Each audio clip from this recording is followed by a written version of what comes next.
All right, welcome. So today we're going to jump into a really clever problem from quantum physics. How in the world do you count things that are literally impossible to tell apart? Well, the solution is this amazing kind of logbook for counting the uncountable. Okay, let's just dive right in. I want you to imagine a box that's filled with, say, a trillion identical particles. Now, in our everyday world, you could, theoretically put a tiny invisible mark on each one to keep track. But in the quantum world, no way. Identical particles, like electrons, are truly fundamentally indistinguishable. There are no secret markings. If you swap two of them, the system looks exactly the same. So, how on earth do you even begin to describe what's going on inside that box? And that right there is the heart of the quantum counting problem. All of our normal ways of thinking, which rely on tracking individual things, particle 1 is over here, particle 2 is over there, it all just completely falls apart.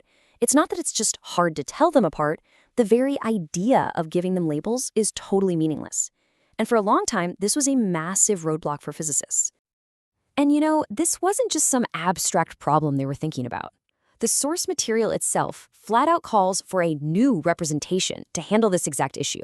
The old methods, the old tools for tracking individual particles, they just weren't cutting it. Physicists had hit a wall, and they needed a completely new way of thinking.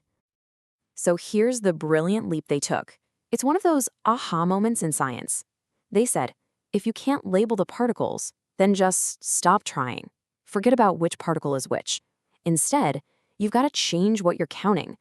Focus on the available slots the particles can even be in, their possible energy levels, their states, and just count how many particles are in each one. To really get a handle on this, let's use a simple analogy. It actually makes it super clear. I want you to imagine that our entire quantum system is like a very, very special apartment building. Okay, so in our analogy, every possible energy level a particle can have, that's an apartment. And the particles themselves? Well, they're the tenants. So our job is no longer this impossible task of tracking every single tenant by name. Nope, our new job is way easier. We're just the building superintendent. And all we have to do is keep a log of how many tenants are in apartment 1, how many are in apartment 2, and so on. But, and this is a big but, this isn't just any old building. This is a quantum apartment building. And it turns out our tenants, the particles, are divided into different types. And they have to follow some very strict and totally different rules about who can live where.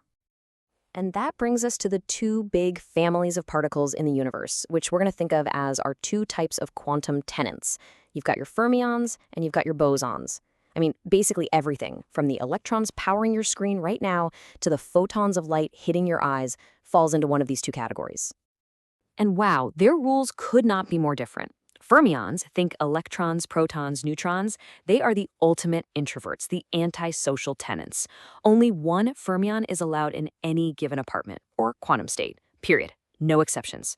Bosons, on the other hand, like photons of light, they're the complete opposite. They are super social. You can cram an unlimited number of bosons into the exact same state. They love it! And this is so cool because our simple analogy connects directly to the real physics. The source text here confirms this exact rule for fermions.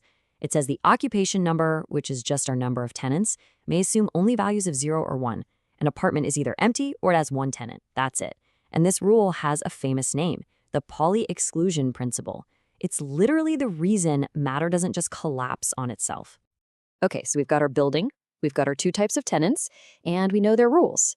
So how do we keep track of everything? Well, we just create a simple logbook, the superintendent's record. And there it is. That's the entire logbook. See how simple it is? It doesn't say which particle is where because who cares? It just lists each apartment, each state, and tells you how many tenants are currently inside. So apartment 1 has 1 tenant, apartment 2 is empty. Apartment 3 has 5 tenants. They must be bosons, right? This simple list gives you a complete description of the entire system. And get this, that simple list of numbers, that's what physicists call the occupation number representation. Instead of some crazy complicated equation trying to track every single particle, you just have this clean, elegant sequence of numbers. The number of particles in state 1, the number in state 2, the number in state 3, and on and on. It's incredibly powerful. Now, if you look at the source text, you'll see how physicists write this down formally.